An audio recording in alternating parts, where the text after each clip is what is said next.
Good evening and welcome to the Gold Goats and Guns Hour here on YouTube. My name is Tom Luongo. I hope you're all having a great day. It's a Friday. It's November 1st. It's the beginning of the next to the last month of 2019, and we've got a lot to talk about. So I hope you all are prepared for it tonight, because I want to get into Brexit, because I think it's important. Again, to continue to pound this point that there's only so many issues in the world that are really this important, and we have to cover it on a regular basis. So let's get to it. I'm going to give people a couple of minutes to get into the channel, and then we will get started for real. As always, you can find me over on Twitter at TFL1728. You can find me over at my blog at tomluongo.me. You can find me on Patreon, where you can support my work that you'll find on Zero Hedge, Lou Rockwell, and a variety of other places around the world, including moneyandmarkets.com, as well as Strategic Culture Foundation. And you can support that directly via Patreon and sign up for the Gold Goats and Guns investment newsletter. Or you can donate to the channel down below, and there's links to all of that stuff. So I don't monetize the channel here on YouTube, because I don't feel that directly, because I don't feel that Google's worth that. Google should get 30% of the money that y'all donate to me for hosting bandwidth that they're already willing to host for free. I just think that's silly. So there's PayPal, there's crypto, there's Patreon, there's all sorts of ways that if you like what I do here, you know what to do. All right, let's get right to it. Let's start with a quote. Let's start with the comment of the evening. There's Liz Sandy. Here she is in the house tonight. She said, "I've been out shooting to calm my nerves." A woman after my own heart. Gotta love it. So, all right. Let's get started. So, has Brexit happened? Well, of course not. It hasn't happened, because Boris Johnson was lying through his teeth. I did a podcast the other night with Mike Shedlock, and we went round and round about the tactics on all this and everything else, and we both agreed at that point that, well, there was no way that they were going to leave on the 31st of October, because, well, from my perspective, Boris Johnson never wanted to leave on the 31st of October. From Mike's perspective, he thinks that Johnson never had the option or the opportunity to do so and possibly get reelected. I say, well, that's nice, but Brexit comes first, the country comes first, and then if you deliver Brexit, you'll get reelected. Johnson doesn't want to do that. Johnson wants to ensure that he gets Brexit on his terms and on the Tories' terms. And if he's willing to do that, and y'all are willing to go along with him, well, then on December 12th, you're all going to vote for Johnson. He's going to push through his pretty terrible withdrawal agreement, and that's that. And I'm going to tell you why. So, before I do that, let's talk about what happened this morning. The big question surrounding this was whether or not Nigel Farage would stand candidates all across England, all across the UK, with the exception of Northern Ireland. I point out, by the way, the Brexit Party is not standing people in Northern Ireland. Because Farage wants Boris to drop the deal. Boris doesn't want to drop the deal. Boris has staked his reputation on, look, I got a great deal. But Farage came out this morning swinging, saying, look, drop the deal, go for a clean Brexit, go for a Canada Plus style free trade agreement, and let's get Brexit done properly. Now, we're going to talk about why this is the right strategy for him, and why it's the right decision for Johnson if the polls start to shift away from him. Right now, Boris Johnson is riding very high. The polls have him somewhere between 38 and 40%. Those numbers can shift very quickly over a 6-week election, with 5 parties in the race. Moreover, I want to tell you that I do not think that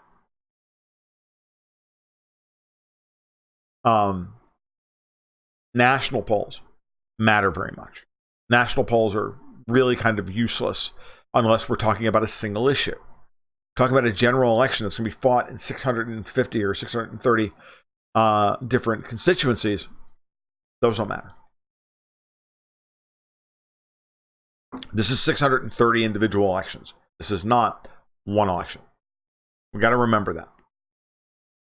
It's not a German-style vote for the party and then proportionally represent.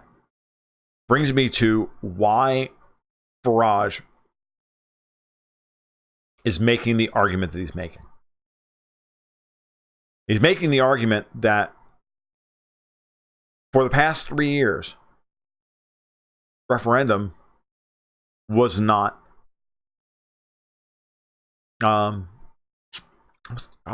referendum was not respected by the political class, period. And it's revealed the level of dysfunction, a level of dysfunction that most ordinary Brits never thought they would ever see. Same way that we here in America have seen a level of dysfunction from our politicians, that we thought we'd never see. That to pull back the curtain as far as they have, and to just kind of look at us like, you inconvenient plebes, who are you to tell us what to do? We tell you what to do. And so when you look at what Farage is doing, when you look at the way he's structured the campaign for the Brexit Party, you come to one inescapable conclusion. And that is that he's offering the British people something they haven't been offered in a long, long time. And that is a real functional change. The campaign slogan is change politics for good. Now, that's a double entendre. Not only is it for good, but also for the better. It's aspirational, it's positive, and it's declarative. Now, on the same side, you've got Boris Johnson saying, get Brexit done. And the basic fucking question that everybody's been asking is, why the fuck hasn't it been done? And it's ultimately what Johnson's going to have to face over 6 weeks of an election campaign. And it'll be interesting to see how well he holds up on that story. Because, as Farage continues to point out, the deal is terrible. I just saw a tweet from Mark Francois saying, the arch Brexiteer saying, Nigel says that the deal isn't very good, but it's not a real Brexit. And I can tell you that I'm an arch Brexiteer and this thing delivers Brexit. No, it doesn't, Mark. He knows it as well as everybody else. He knows that this deal doesn't deliver Brexit. He knows that it delivers the best Brexit that they can come up with, given the current situation. But now that there's an election with no strings, the last 3 years do not matter. They don't have to continue to say, well, it was a different government. We don't agree. Johnson wants to get reelected. He has a deal. He now has to honor that negotiation, or he looks like an asshole. Fair enough. But the ERG are going to be the guys who look like the assholes here, because they've been blackmailed into a bad deal. Johnson's all told them, oh, look, we're going to still go out on a no deal at the end of 2020. Bull crap. Not going to happen. Unless you have an honest-to-God leave Parliament, which is not likely, even given the situation, because the Tories are still mostly Remain. Johnson's trying to get reelected here. He's not. He's trying to destroy the Brexit Party, and he's trying to destroy Labour, and he's trying to betray Brexit. That's the point. Because if he really, truly wanted Brexit, and this is a point that Mike and I completely disagree on, but he could have challenged the Benn Act. He could have,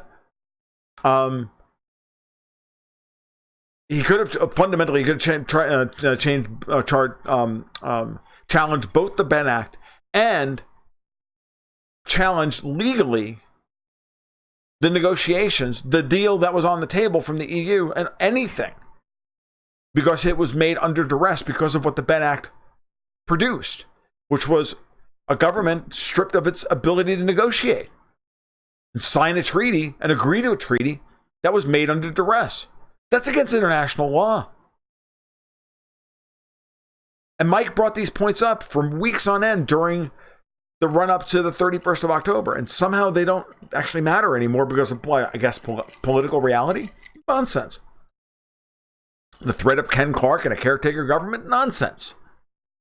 Johnson could have held his cards on that until October the 31st at 10:30 and goes, yeah, you know what? Sorry, I'm putting in a legal challenge. Fuck you. Could have done it. Could have played his game all the way down the line and right at 10:30 on Friday afternoon, but he didn't do that. He could have put a legal challenge against the Benn Act. Could have done it. Didn't do it. Boris Johnson is bought and owned and paid for by the British deep state and the British elite. Don't kid yourself. He's not a Remainer. I mean, he's not a Leaver. He's not really a Remainer either. He's a guy who wants to get elected, and he's a guy who wants to save the Tories. And he has orders. And as I always say, Johnson's not an order maker. He's an order taker. And the way he's acted tells me that he's an order taker. And the orders have come down from on high. This is what you need to do. Because the opposition can't get rid of Jeremy Corbyn. The people won't let that happen. They've already tried to oust Corbyn 14 times this year. Various little ploys to try and destroy what's left of his credibility. And none of it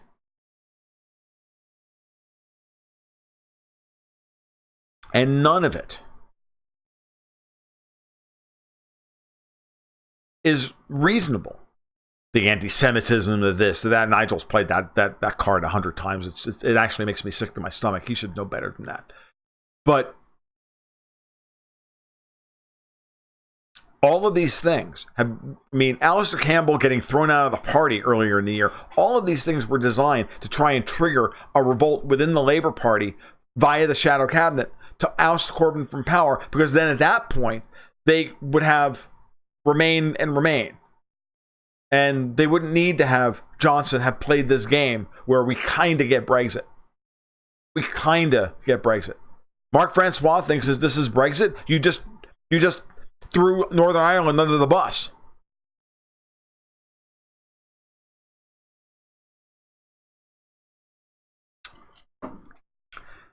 But the arch Brexiteers are selling it because they're such spineless little cucks that they can't actually deal with the fact that they've been snookered. Period. I'm sorry, they have been. These are all the same people who folded against Theresa May's deal on the third vote. I don't think that they're all that freaking smart and as clever as they think they are. They're about the Tory party first. They're about the existing British political system first and everything else second. Never forget that. Their behavior proves it. Jacob Rees-Mogg, all of them. I've lost respect for all of these guys. There's only a couple of members of the ERG that I can still look at and go, yeah, he's a good guy. Owen Patterson. That guy. The Bruges Group. Those guys. They're the ones that want Brexit done. Everybody else is willing to negotiate and compromise and throw it all away if they can get reelected. And if Johnson stumbles here on the campaign trail, if Farage kicks his ass in a debate, which Corbyn's going to kick his ass on, that there are multiple things within the withdrawal agreement that Johnson doesn't even know about, yet he was trying to sell it and ram it down the people's throat, ram it down Parliament's throat. Some ways, you should thank Oliver Letwin. He's a scumbag who's been told by the friggin' Rothschilds to scuttle Brexit because that's who he works for. But whatever. At times, at times your enemies are going to be your tactical buddies. And at other times they're not. And then 20 minutes later, they're going to go right back to being your enemies again. It's very hard for people to understand. Tactically, you can't make permanent alliances in a situation like this.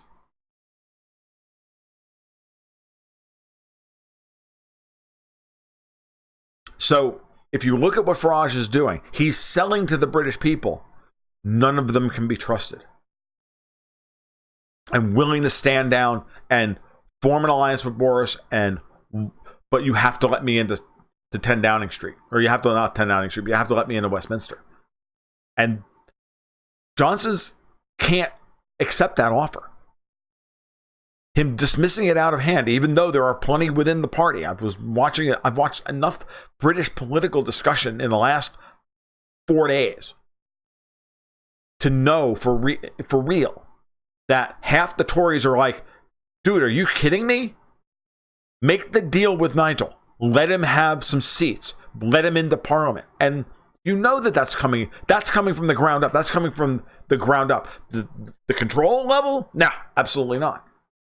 You can't have Farage in Westminster, because he would destroy a Johnson administration, and they know it.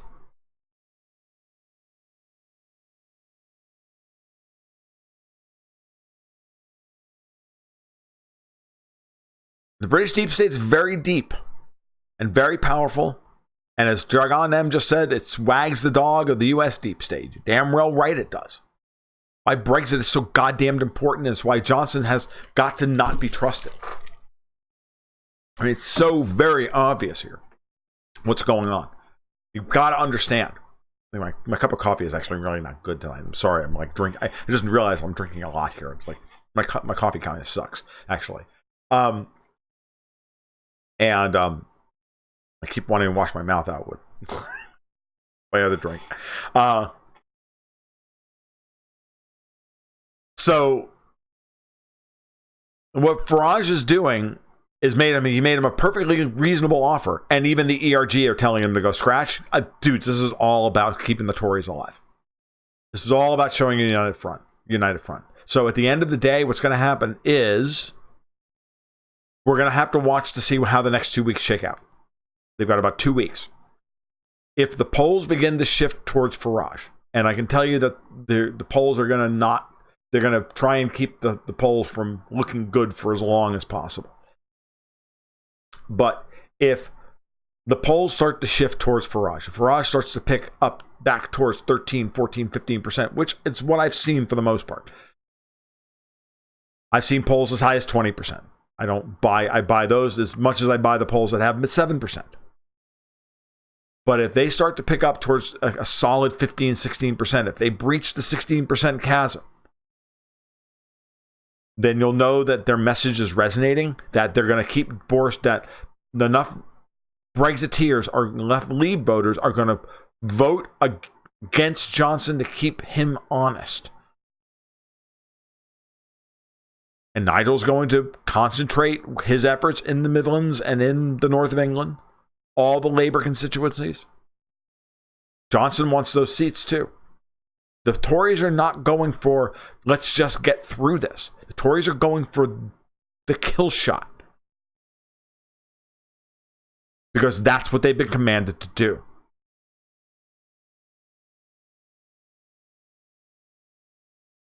As Stephen Burnage just commented, Stephen's a very astute Brit.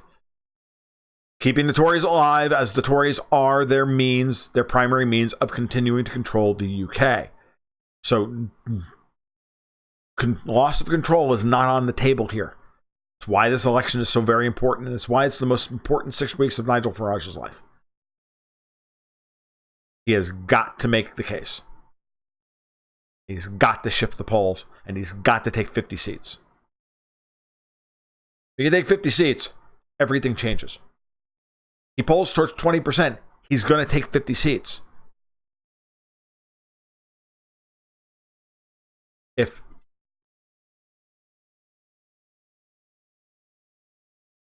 Mark, that was you yesterday?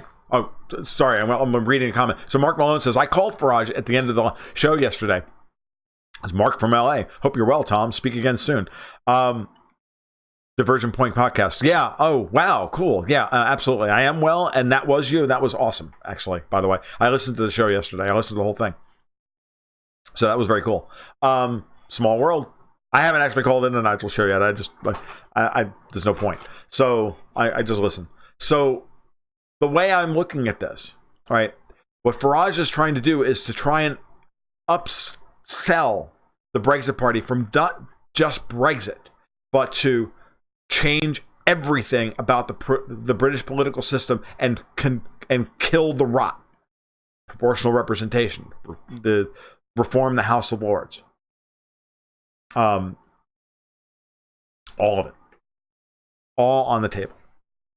And he's also arguing that Northern Ireland should not be thrown under the bus. and allowed to be annexed by a German chancellor and a French president. And at a certain level, that's what's going to happen on the way to December 12th. Something big is going to happen. Okay. Between now and December. And I don't just mean within Brexit and all of this. I mean everything in European politics. Everything is waiting for a catalyst. Everything is waiting for a catalyst. And that catalyst is going to come, and it could easily come in the first week of December. Martin Armstrong's computer is predicting that some panic is going to happen in the pound on that week. He published that this morning on his blog. It was very interesting. Jonathan Gillespie asks, isn't Northern Ireland eventually going to rejoin Ireland anyway? Maybe. Now that the Tories have shown that they're willing to throw them under the bus, absolutely. But it's not about that. The Scots want this election for this reason. They want this deal ultimately to go through and this election so they can start campaigning for their own independence. Now, that's fine as things go. But the Scottish National Party then wants to have Scotland join the EU. There's no guarantee that that's going to happen. The Scottish people are going to go for that. The Scottish people want independence. They don't necessarily want to stay in the EU. They may have voted Remain, but the SNP is all wet in thinking that Scots in general want to be part of the EU. Especially when they see what the terms and the conditions are going to be.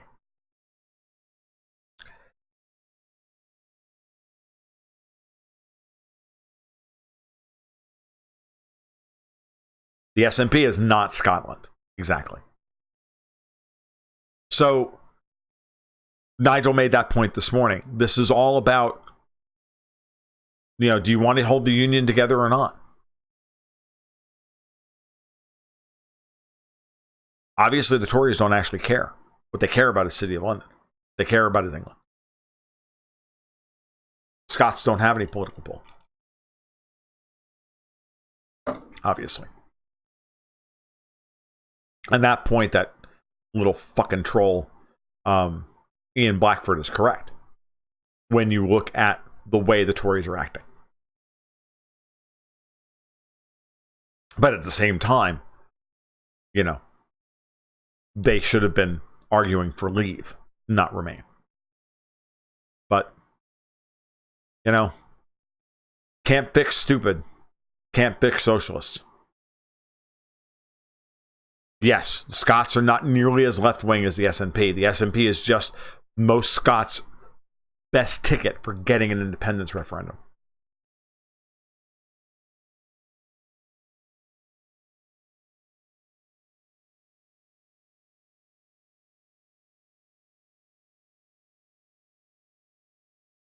So, what Farage is, what we'll see happen here, what I'm most interested in happening, is if the polls begin to shift, then we're going to see Johnson get cold feet, and he's going to want to deal with Nigel. Trends can shift at a moment's notice. Shedlock was talking about this on Twitter today, but right now the trends are in Boris's favor. But the trends are going to change.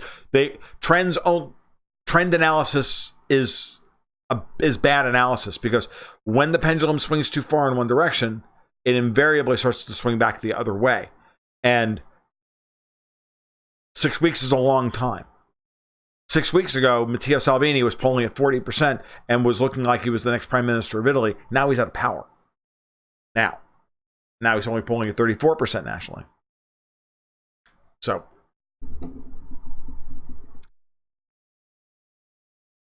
Theresa May walked into the last general election campaign looking like she had the thing in a walk. By the time it was done, she needed Northern Ireland to get out the door, to get back in the door.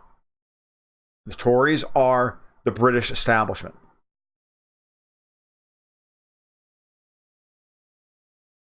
They're desperate to hold on to it. because none of the other parties at this point represent the British establishment. The Liberal Democrats don't. Jeremy Corbyn leading Labour does not. Nigel Farage doesn't. It's all down to the Tories. So if the Tories don't win an outright majority here, there'll be some very disappointed people in the House of Lords.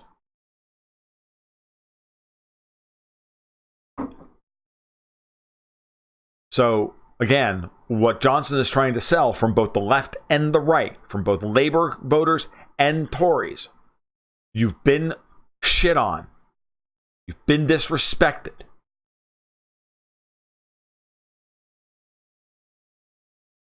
It's time to put away the Stockholm Syndrome. And it's time to change politics. And make the change. You voted for it in 2016. You thought you were voting for it in 2017. Don't get fooled again. Meet the new boss, same as the old boss. You know the score. And if he does that, if he's successful in doing that, the polls will shift his way.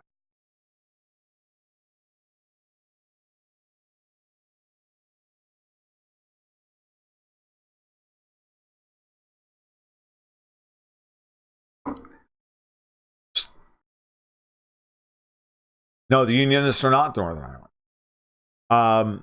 Jambo, I agree. Just like the Scots aren't, just like the SNP is not the Scots. Stephen Brennan says, look, hey, I suspect they already have cut a draft deal, but the final terms will be penned in once they see the polls in early December. I don't know. I don't believe Johnson.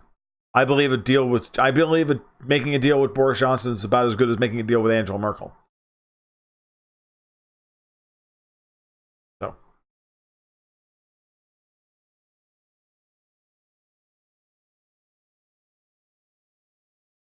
So we're seeing KB Works reminds us that we're seeing a very disappointed, desperate, and dangerous deep state. Now, not just in Britain, but in Europe and the United States. And they don't know what to do, and they're lashing out. And they've tried everything. And I honestly believe that had Johnson really been a committed Brexiteer, he would have taken the country on a very, very ugly ride where he did flirt with being arrested. And he did flirt with Ken Clark taking over and 16-year-olds being allowed to vote and all the rest of it. Do you have any idea what the political backlash from that would be? Yeah, you win the battle, you lose everything else. Because at that point, pitchforks show up in Trafalgar Square. I mean, we're talking fucking Guy Fawkes masks and shit at that point. Okay? I mean, when you think about what Farage is offering here, he is offering the same deal to the British people that V offered in V for Vendetta. Really. There's something seriously wrong with our country, and we need to take control of it. And we cannot trust the people who have been in power. They are the wrong people. Even the supposed good ones are corrupt, and they need to go. And they need to have the fear of fucking God put into them. Not just once through a Brexit orgy 3 years ago, but you have to follow it up again. Nothing worth having is going to come to you easily. Brexit makes the British people better, makes them stronger. The struggle is what's important. Ask anybody. Ask the guys who run Hezbollah, for example. It's the struggle that defines them. It's the struggle and the work that's kept them alive for the last, Lebanon independent for the last 35 years.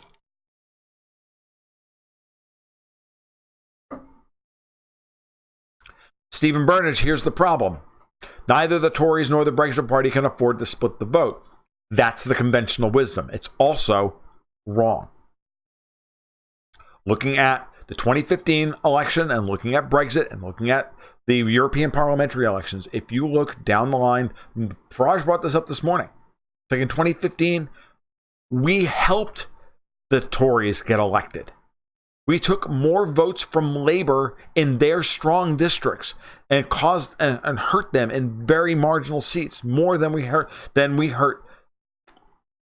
the Tories. Farage has already handed the Tories one victory. Do you understand? Because his message resonates more with Labour voters who've been thrown under the bus by Labour, including Jeremy Corbyn. Claire Fox was up there this morning. Her speech, if you don't even watch Farage's speech, watch Claire Fox's speech. Watch what she said. That Johnson would use the fatigue of Brexit, the exasperation and the anger and the frustration to ram through a terrible deal, and for Jeremy Corbyn to attack the deal on workers' rights, knowing full well that the British have better workers' rights standards than the EU does. It's an insult to everybody from on the British left over the past 60 years who fought for all of these things. I don't agree with I don't agree with it personally, but it doesn't matter. You're speaking to Labour voters here. And Corbyn's thrown them under the bus too, while still presenting himself as a fucking Marxist. Like, what are you doing? So that's going to resonate hard. He's going to unleash those women, her and Ann Widdecombe, on the other side. And that's going to be their message on both sides, that neither major party can be trusted to deliver Brexit. One outright doesn't want to do it, and doesn't want to do it for all the wrong fucking reasons. And the other one is trying to pass a fake Brexit that 3 years from now or 5 years from now, we'll all be begging to get back into the EU because we'll be fucked. Not having been allowed to negotiate a trade deal, not being able to do anything, regulatory alignment with them, regulated by arbitrated by the European Court of Justice, and all of it.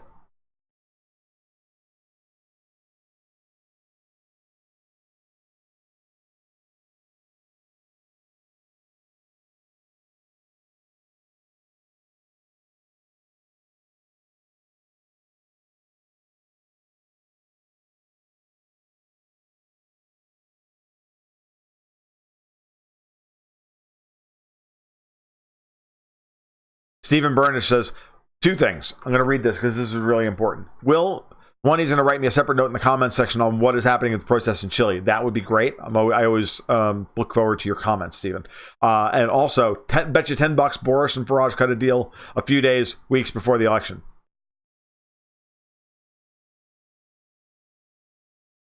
I don't really want to take that bet because I think the polls are going to shift Farage's way. I think they will cut a deal. But I think the polls have to shift Farage's way. If the polls don't shift, Boris isn't budging.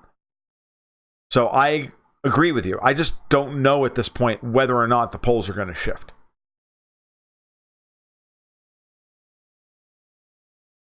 Do the Lib Dems still exist? The Lib Dems are going to... this is the best part, guys. The Lib Dems and Labour are going to eat each other alive. The Lib Dems are practically polling... The Lib Dems are polling up in the 20s. They've already they wanted this election because they're going to gain a bunch of seats. The Lib Dems and Labour are going to eat each other up. Farage is going to look like the freaking adult in the room to Labour Leave voters and even half of the Remainers, for Christ's sake, because he's going to tell them, look, you don't even have a good democracy. Even if you vote for us, even if we do this freaking Brexit thing that you don't agree with, put us in Parliament and we'll help you get an actual democracy.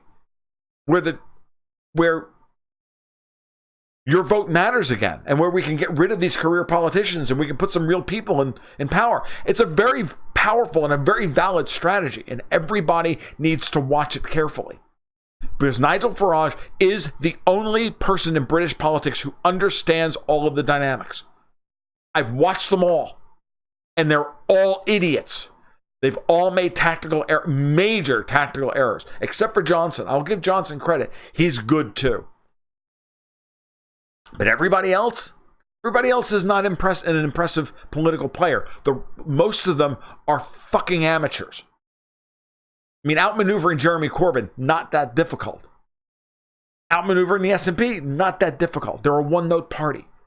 Same thing with the Liberal Democrats. With the Liberal Democrats under Joe Swinson, she wants as many seats as possible. She wants to coalesce the Remain vote around her and Labor to get fucked. And Labor could get really fucked here. The propaganda against Jeremy Corbyn has been so strong.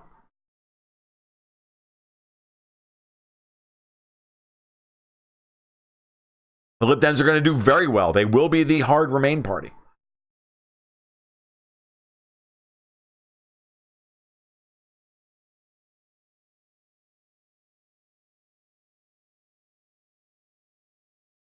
What are Jeremy Corbyn's most positive aspects? He's not British deep state. He's not. He's not particularly pro-Israel.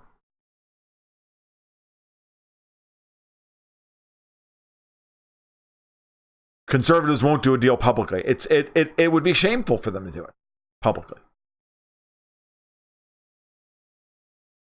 Reckless abandon. The great Brett Harris in the House says he's stopping Tony Blair from leading Labor. Bingo.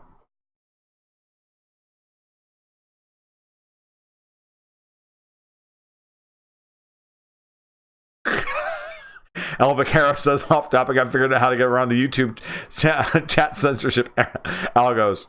Morse code. I can't read. Andy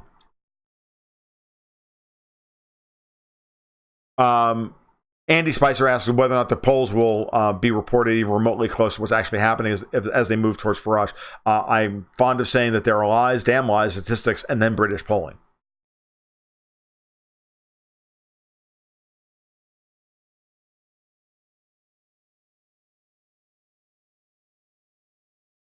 Right. So Daniel says, look, the Lib Dems aren't going to do much better than they are now with the first past the post system because it limits them.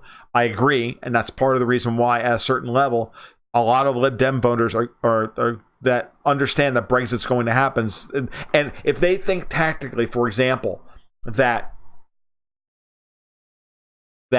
Johnson's going to win, that the polls have Johnson winning, a lot of the Liberal Democrats' support at this point isn't going to be hard. With Farage playing this game of let's shake the whole system up, that's going to be very powerful to a lot of people, even though they don't like Farage and his hard stance on Brexit. If they think that Johnson's going to win and going to deliver this kind of quasi-Brexit that they can kind of live with, but that Farage will move into number 10, will move into Westminster and start really opening shit up for reform, that could work. I'm looking at polls about how I was looking at some polls about how committed you are to your vote, and I got news for you: the Lib Dems voters are very fluid at this point. I think their position is soft, which is why their support's soft. Because I think at the end of the day, I think they realize that leave is most likely done. Is Tony Blair still alive? Tony Blair's not only still alive, he's regularly commenting on fucking Brexit. Nigel's battleground is not in London, it's in Brussels. Brexit is a global issue. I understand that, Joseph Kaysen, but the thing is that it's got to move into Britain. It's got to come home. It really does. It's got to come home. I mean, Richard Tice at this morning's thing, the kickoff announcement, went through the staggering numbers of billions, hundreds of billions of dollars that the Brits have been wasting, that they claw back immediately if the voters back them. This is a powerful argument. Okay? Johnson's going to get exposed as not understanding what Britain's actual liabilities are under his deal. It's already happened twice. Expect it to happen again.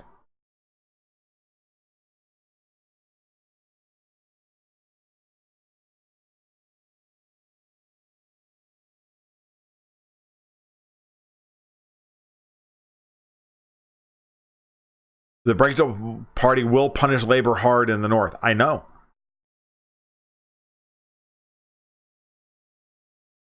So.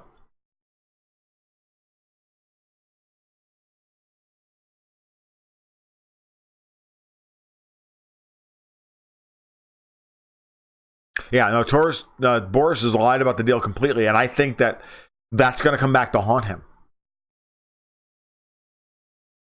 Tony Blair, the Fabian, was the one that put the Supreme Court in place. I know, and this is another thing that Nigel's saying. It's like, look, we need a written constitution. If we're going to have a Supreme Court, then we can't have a political court, one that is beholden to Tony Blair. We can't have this, and beholden to people who are going to stick their finger in the air and then adjudicate the way they want to, and tell Parliament and the government what their business is.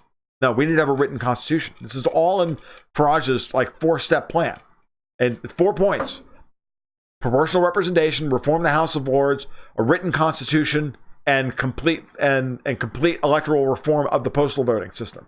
And get rid of the unbelievable fucking corruption in the voting system.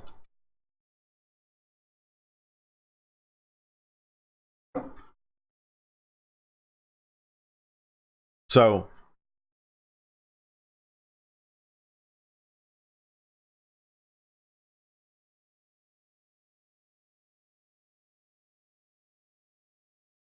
it's very, very, it's crazy what's happening.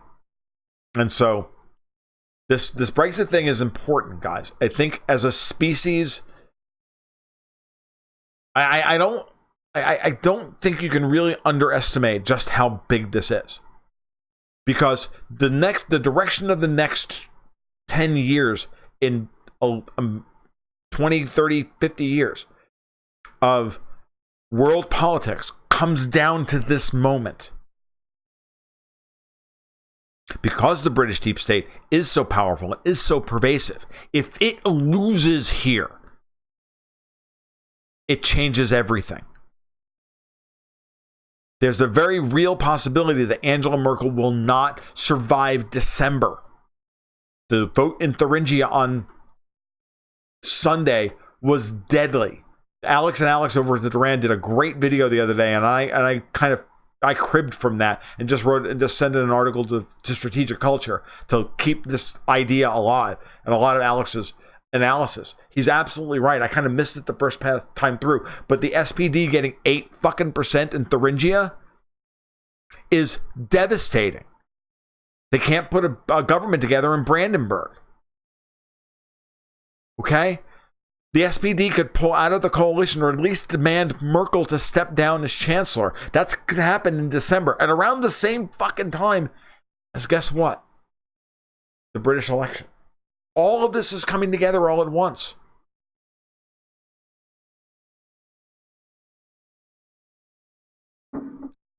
Right?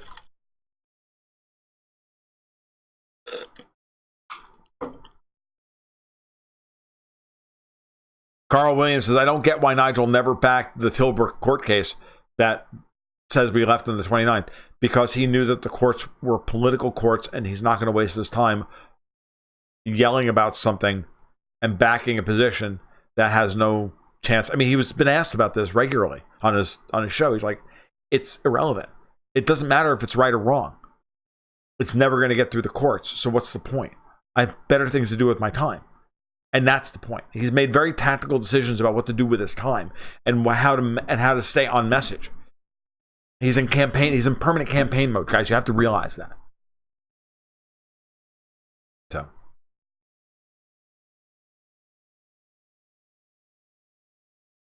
Andy Spicer asks, it seems like there's 2 possibilities at this point: a hard Brexit or a horrible deal that's worse than just staying. Is that right? Yes, that's right.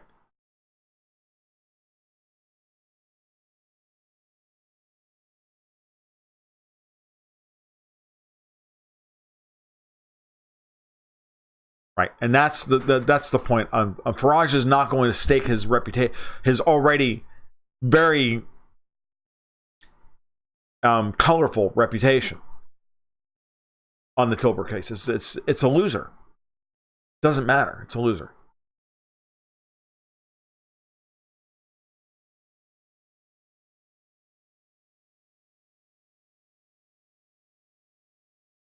So, all right. We got about 15 minutes left. I'm going to shift gears. Do want to talk about... All right, hold on.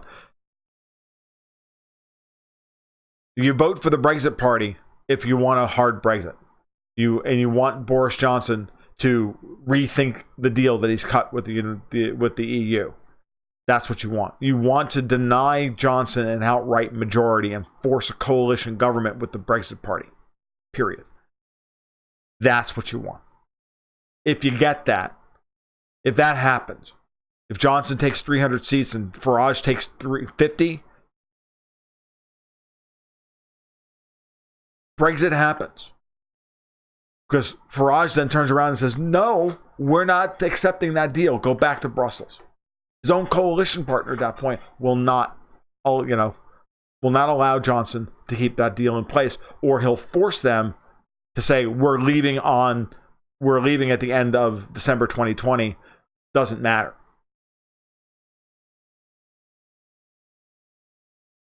Everybody with half a fucking brain wants a hard Brexit, El Vaquero. Because the EU has to be destroyed. Okay? The EU has to be destroyed. The British deep state has to be defanged, guys. This is what's important here.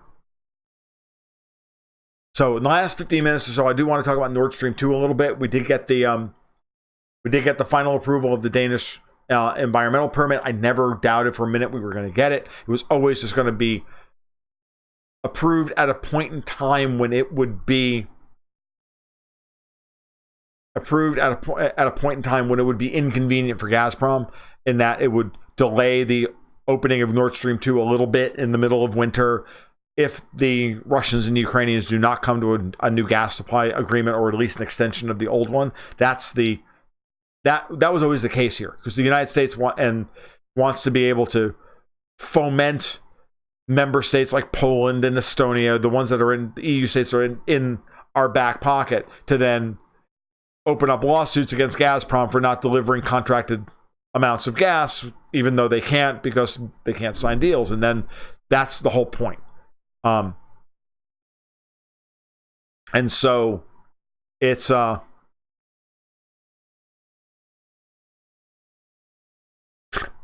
France, you just missed 45 minutes explaining why Corbyn is actually doomed for one reason and one reason alone. Because Farage is going to eat his lunch, and so will the Liberal Democrats. You can bank on that. The numbers are clear. In 3 separate elections, Farage has taken from Corbyn 3 times. And or 2 out of the last 3 elections. And the one election where UKIP was not a factor, Labour was stronger. You do not want Farage in this election at all. At all. But guess what? He's in, and he's in the strongest position he's ever been in. Period. Without a doubt. All right. So, Nord Stream 2 going forward is great. It's to be the last good thing or possibly only decent thing Angela Merkel ever does as prime minister. Further stitching together Russia and Germany and Europe via pipelines is good for world peace. Period. Okay? Period.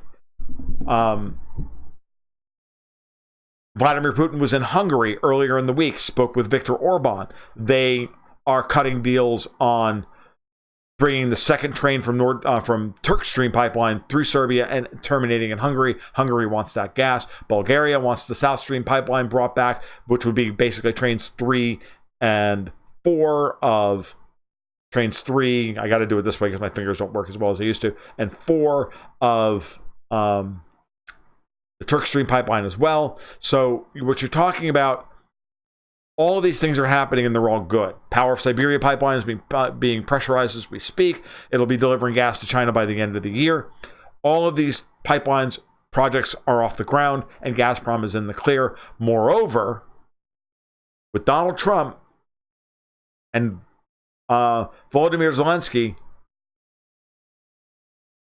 speaking constructively, with Zelensky agreeing to the Steinmeier formula for which is basically the Steinmeier, Frank Walter Steinmeier is the president of Germany, and he's put forth a proposal to deconflict the conflict line between the Donbass and the Ukrainian army, the Ukrainian armed forces. Zelensky has agreed to that, and that's going to allow for a path to begin the implementation of the Minsk agreements, which is what Merkel has stated from the beginning she wants before Russian sanctions can be lifted. Moreover, they want a gas transit contract between Russia and Ukraine. Now, with Poroshenko out of the way and with the United States influence within Ukrainian policy circles waning, especially now that Trump has been sending people in to uncover all the U.S. rot in Ukraine, that will help to push the process of peace between Ukraine and the Donbass forward, such that they can then get a gas deal cut. Alexei Miller, the CEO of Gazprom, does not want to cut a deal with Naftogaz. He does not want to subject his company to another contract with these freaking people. He doesn't want to do it. Putin will make him do it for geopolitical reasons, and Miller will sign off on the deal, even if it's just a 6 to 9 month extension until Nord Stream 2 is in place. But the framework for a deal that will allow for a certain amount of gas to transit through the old Ukrainian pipelines will be cut before the end of the year. Book it. Now that Nord Stream 2 is happening, Ukraine has to deal, because otherwise they're going to be stuck with buying the same gas that they're currently the gas is still flowing through these pipelines and will continue to flow through these pipelines. The difference is that Ukraine will not get the transit fees. It'll go into Poland or wherever the fuck it goes, and then be sold back to Ukraine at 3 times the price, which, by the way, was a deal put in place by guess who? Poroshenko, at the behest of Pelosi, Romney, Biden, right? John Kerry, all of them, who placed all their children on the boards of all these Ukrainian gas companies. And they've been profiting, literally skimming that money off the top for the same fucking gas that they should have been buying at 1/3 the price. Ridiculous.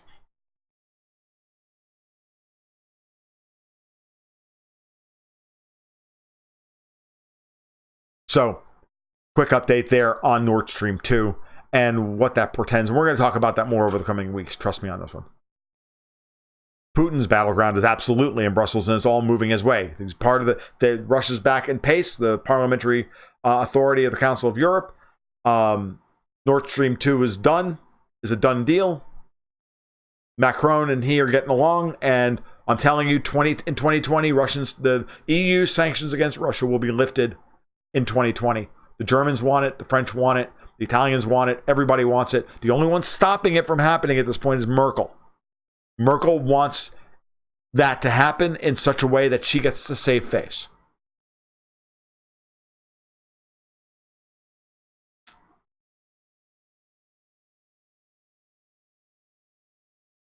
I've been spot on, Andy Spicer, about Nord Stream 2 since it was announced. You and I just haven't been talking that long. FYI, I told my subscribers in Resolute Wealth when I was writing for Newsmax in 2015 that Nord Stream 2 was the bomb. I said, and they're not going to stop it. It makes too much economic sense. It makes too much political sense. Everything the United States has done. And I wrote an article. I wrote an article on my blog the other day about this. I said, look, if you really start to total up the amount of money we've spent trying to stop Nord Stream 2, it's probably more than what Nord Stream 2 cost. Because we've deployed troops around the world to try and pressure Russia into stopping Nord Stream 2. We've spent hundreds of millions of dollars on troop movements and war games and this and that, and all this stuff in order to try and get the Russians, and money into Ukraine, billions of dollars into Ukraine. So North on 60 reminds us that Zelensky has been unable to get the Nazi element of the Ukrainian army to stand down. I understand that. I know it's not going to be easy. I don't believe for a second that Zelensky has a lot of control. He doesn't. But I do believe that everybody in Europe is willing to go through the motions of the appearance that he has enough control to be able to like let everything happen.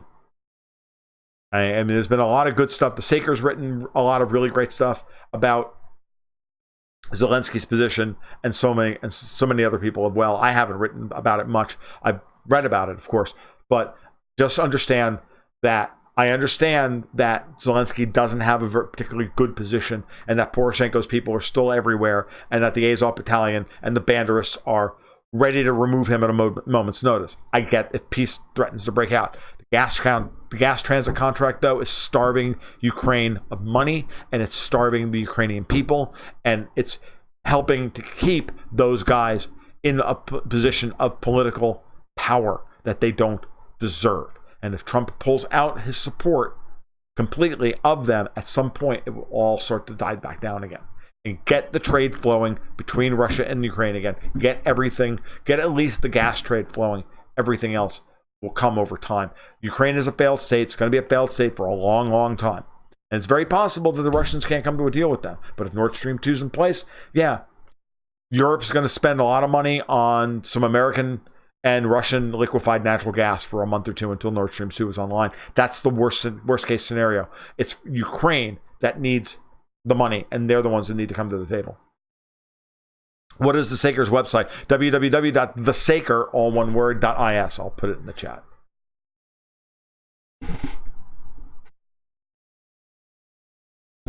I don't read him. He's also on the UNS Review. I don't usually read his stuff on the UNS Review. I usually read it there.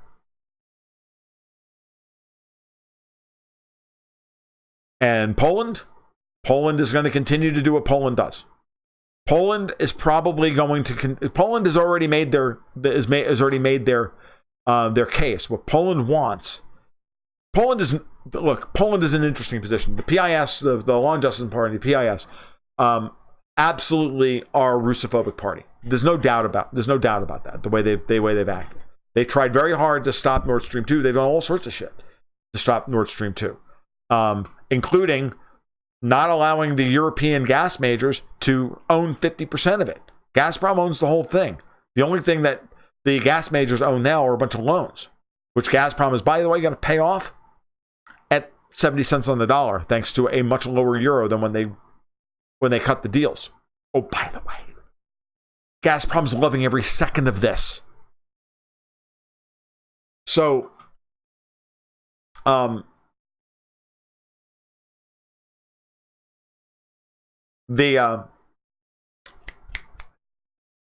so Poland, they've got a new pipeline coming in, at least for the next 10 years or so. They're more than willing to buy natural gas, LNG from the US at twice the price, but they're doing that for political reasons. They don't trust Germany at all. The reason they're so against Nord Stream 2 is they don't want to have to buy those same supplies they used to buy from Ukraine from Germany. And Germany's will use gas and gas quotas through the Opal pipelines and all the other pipelines across Europe back to Poland from the gas that comes in through Nord Stream 2 and then goes back and will be resold to them from Germany. That's what they're worried about. That's what they don't want to be subjected to. That's why they wanted their own independent supplies of gas. That's what Ukraine meant to them. But at the same time, they also were trying to back not giving any of that to Russia. And they are doing so at the behest of the United States. The United States had a plan for them. Okay.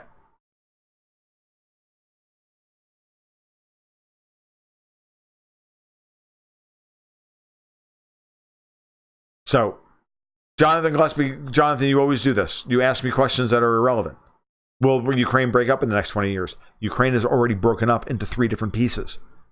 The bigger question is whether or not the Donbass is going to get into Odessa when it's all said and done. That's the question you should be asking. Right? All right, guys. I'm at an hour. Yes, I agree. Fiona Whalen. Poland always seems to be on the wrong side of history. Maybe, maybe not. At some point, that worm will turn. And the Law and Justice Party will see their peak, and then we'll come back down the other way. Poland, Romania, and Ukraine will be an ongoing problem for Europe. I agree completely. Agree completely. And Putin is making multiple good moves in Serbia. I know a couple of you in the regular audience know Serbia a lot better than I do. One of these days, I may take you up on your offer to educate me better on Serbia. So we'll see. Just understand that. Let's move. We'll deal with one thing at a time. But for right now, Brexit's the issue of the day.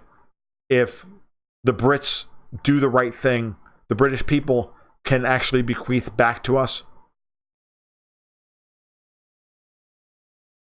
our independence from these fuckers. That's how big the stakes are. All right, you guys take care. If you like what you heard tonight, as always, please, if you can donate, great. Like and subscribe. Comments after the stream's over, please throw some comments down below. That helps the YouTube algorithm. FYI, we entered the night with 3030 as a number of subscribers on this channel, and y'all like guns. You know exactly how cool that friggin' number is. So I'm okay with that. If we don't get any more people, that'd be great, because a couple weeks ago we were at 30-06. Though I'd be good with 4570 too. It is the Gold Goats and Guns channel after all. All right, guys, you take care. You be well. We'll talk soon. Have a great weekend. Keep your stick on the ice.